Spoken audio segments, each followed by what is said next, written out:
Carilah kehormatan dari Allah.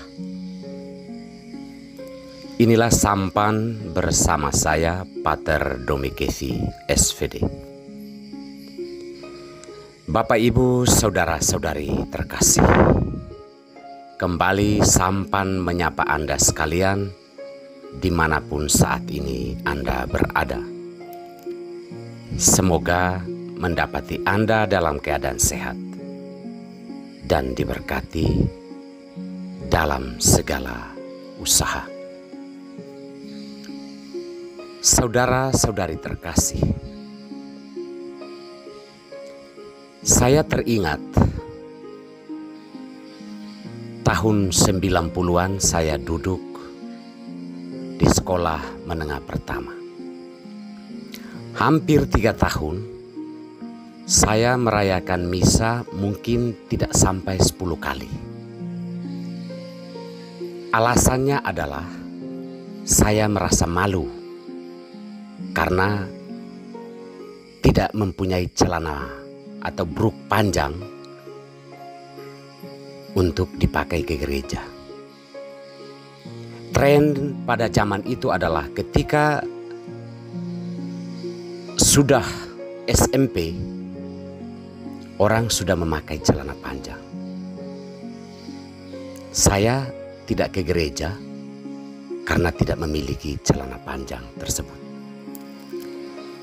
Saya kemudian baru tersadar bahwa Tuhan pun mungkin tidak marah kalau saya memakai bruk pendek atau celana pendek ke gereja.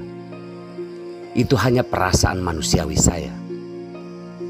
Toh pastor atau bahkan Tuhan sendiri tidak pernah menuntut itu atau tidak mempersalahkan saya. Saya mengorbankan iman saya dalam hal ini misa demi rasa gengsi, rasa malu, daripada saya memelihara atau merawat iman saya dalam konteks ini pergi misa. Saudara-saudari terkasih, apa yang bertahan bagi Allah adalah kebenaran. Sedangkan apa yang bertahan di hadapan manusia atau bagi manusia adalah gengsi dan kehormatan. Hari ini sabda Tuhan mengajak kita untuk mencari kehormatan atau rasa hormat itu dari Allah. Dengan risiko bahwa kehormatan dari Allah itu kita tidak akan mendapat sanjungan. Bahkan kita tidak dihormati oleh manusia, tidak dihargai. Jika kita membangun iman kita di atas dasar tersebut, yakni rasa hormat dari manusia, maka kita tidak akan bertahan iman kita. Kita bahkan akan menjadi apatis terhadap Tuhan, bahkan terhadap sesama, hanya karena kita membangun iman kita di atas rasa hormat. Dalam bacaan-bacaan suci yang kita dengarkan pada hari ini,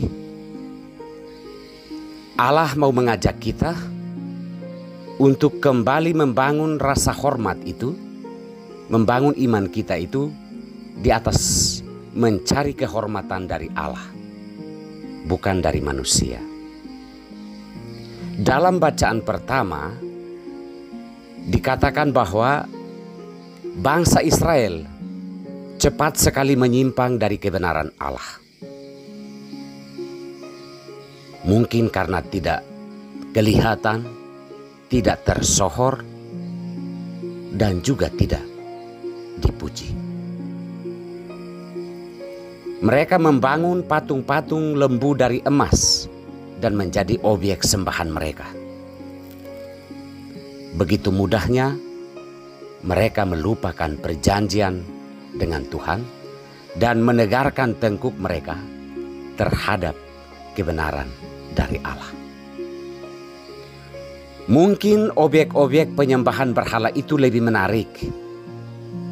Di situ ada saling memuji persembahan siapa yang paling besar.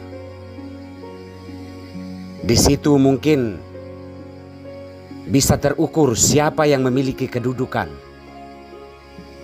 siapa yang paling besar peranannya di situ.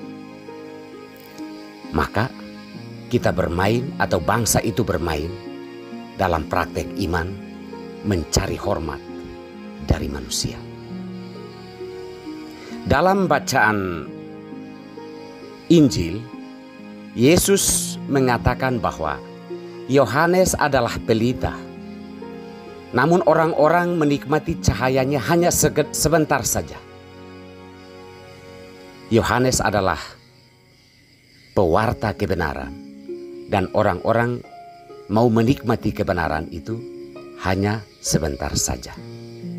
Namun Yesus mengatakan bahwa Dia tidak membutuhkan kesaksian dari Yohanes atau dari manusia. Pekerjaan-pekerjaan Dia sendiri yang berasal dari Allah, itulah yang memberi kesaksian tentang siapa dirinya. Yesus mengingatkan bahwa banyak orang tidak percaya dan tidak mau menerima Dia karena manusia atau orang-orang bermain dalam tataran saling mencari hormat di antara mereka, dan akhirnya mengabaikan hakikat atau esensi iman yang sebenarnya, yakni melakukan kebenaran Allah. Saudara-saudari terkasih, adalah jauh lebih penting kita mencari kehormatan dari Allah. Sekalipun yang kita dapatkan itu adalah sesuatu yang mengecewakan, tidak dihormati, tidak dipedulikan, bahkan kita mendapatkan cemoohan dan berbagai macam cacian. Jika kita berdiri di hadapan Allah, omongan manusia tidak akan melemahkan kita dalam memperjuangkan kebenaran Allah dan melakukan kebenaran Allah. Semoga Tuhan memberkati kita semua.